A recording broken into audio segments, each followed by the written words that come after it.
Indigo De Souza, all of this will end. Album review, let's chat about it. Hey friends, what's going on? John here from What's Spinning, here tonight to chat about this latest album from Indigo De Souza. She is a North Carolina-based singer, songwriter. She has been turning heads for quite some time, and you know, while I was a little late to the party, I certainly do get the hype. Her 2018 debut, I Love My Mom. I thought this was just a really solid, modern indie rock and singer-songwriter album, but it had some really unique twists to it. There was a lot of DIY production, some lo-fi elements, also nods to garage and grunge. I thought overall, she was doing some pretty cool things. But not only that, she had a whole lot of heart to back it all up, and that goes double, maybe even triple, for her follow-up album, her real breakout album, Any Shape You Take. I mean, I didn't review this album at the time, and I'm kind of pissed that I didn't, because this is just such a gem in modern indie. It is so passionate, it is so heartfelt, and it shows Indigo taking even more risks, pulling from even more genres and influences. It's a great album, and that leads me to her new album. And leading up to this, she gave us some singles, which I thought for the most part were pretty great. Let's chat about this thing. This album starts off with Time Back, and I absolutely adore this as an intro. Like a lot of Indigo De Souza projects, it's got that lo-fi, very gritty, almost DIY production. It gives this track a little oomph. But there's a lot going on this track, from the harmonious keyboards, the hook that we get here, the very grungy riff, and her vocals sound just as passionate as ever. This track is a very short and sweet intro, but it really gets you into the groove of this album, and does so while really painting a portrait of where Indigo is out right now. I mean, she's honestly, you know, pulling from some very personal topics on this album. It's a great opener. You Can Be Mean is really fantastic as well. This track is a little bit more straightforward. It's a little bit of an indie rock lo-fi throwback. It certainly has that old school Indigo De Souza flair to it, but I love the angstier and more pissed off side to this track. This track is pretty freaking raw, man. A lot of this album is. I mean, yes, you can argue this is a little straightforward, but truthfully, I'll take this over, you know, the majority of modern indie. Wasting Your Time is another gritty, rough and tumble track with a little bit of teeth to it, and honestly, it's right where I wanted to hear her. It's surprisingly grungy at points as well, especially in that riff, and if you've been a fan of her for a few years, you shouldn't be too shocked to hear that. But even this is a new height as far as that goes for Indigo's music, but she does it in a really great way, and she makes it easy to take in with her really sweet vocals and her really easy to dive into lyrics. And Parking Lot may be my favorite deep cut track here. This track is like right where I want to hear her. I love the sort of wiry, very throwback indie riff that we get here, as well as her vocals. Like, you can tell that this is just coming from her heart, man. It's commendable, but it's also catchy, upbeat, really well written. And I have to give Indigo credit because, as I alluded to earlier, this may be her most raw set of tracks to date as far as just her passionate lyrics go. This is her digging deep. And that's saying something, especially because it just remains just as catchy and likable. Now, there are a few tracks here where I just, you know, sit and stop and think for a second and realize that she does still have some room to grow, like Losing, for example. This is a low energy, much more pensive track, which on paper I don't really have an issue with. I don't know, man. I feel like this track really doesn't progress very much. Instrumentally, this is a sort of dull, alt-rock throwback with no grit to it.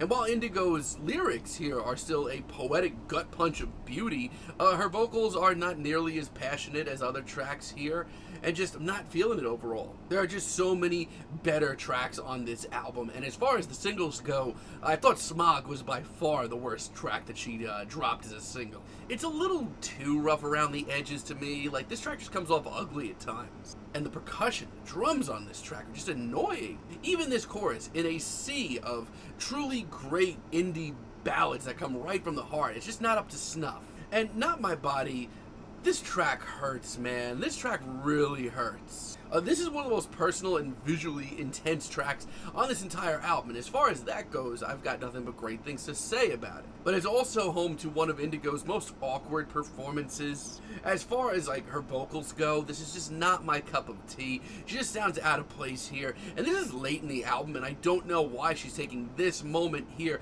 to dive into the world of alt country, which is not a bad idea. As a matter of fact, the instrumental to this track, it gets pretty cool at points. I just wish that she, took some time to really flesh it out a little bit more. Outside of that, though, while far from perfect, I think this is just a very solid indie rock album with great heart and great performances. The Water, it's a fantastic track.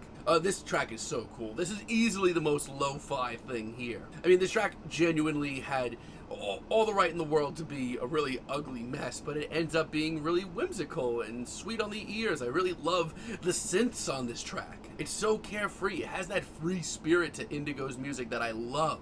Also, the backing horn sections are really nice, and I continue to just applaud just how vulnerable she is lyrically on this album. As far as a stripped down, sort of slower tune goes, All This Will End, this album's title track, it's one of the best here.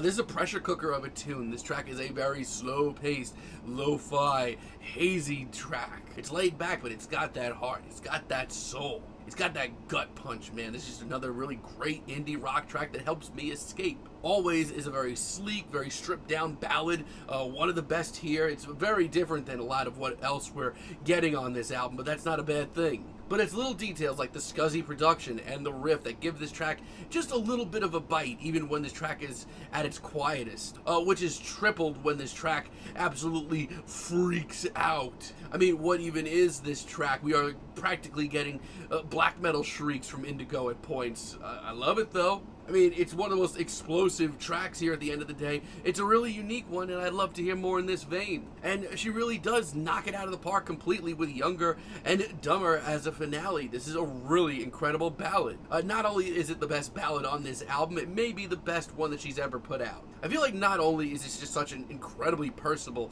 sentiment from Indigo, it's one that I feel like so many people have felt. Her vocal performance is to die for. This track is just incredible from start to finish. Good on you. I may have enjoyed her last album a little bit more, but this is just another really great example of what Indigo is doing in indie right now. She's bringing the heart and the soul and the personality of just any great modern singer, songwriter, and indie rock artist. But she's doing so with some really interesting left hooks and punches, whether it be the lo-fi production, or the nods to grunge, or garage rock, or the plethora of other genres that she brings in here, and most of them go over really well. She's got a lot of heart, she's got a lot of passion, and the lyrics on this album are easily her most raw to date, and I commend that. I mean, yeah, she still has some room to grow, and I just, wish she would clean things up a little bit when it comes to, her slower, more ballad tracks. Yes, there's some great ones. There's some terrible ones as well. But still, this is a very, very, very solid modern indie rock album, and I implore you to check it out if these are genres that you enjoy. I'm feeling a strong 7 on this album, but let me know what you all think down below. If you like the video, be sure to give us a like, give us a subscribe, and let me know down below what you would like for me to chat about in the future. And until next time, have a great day, friends.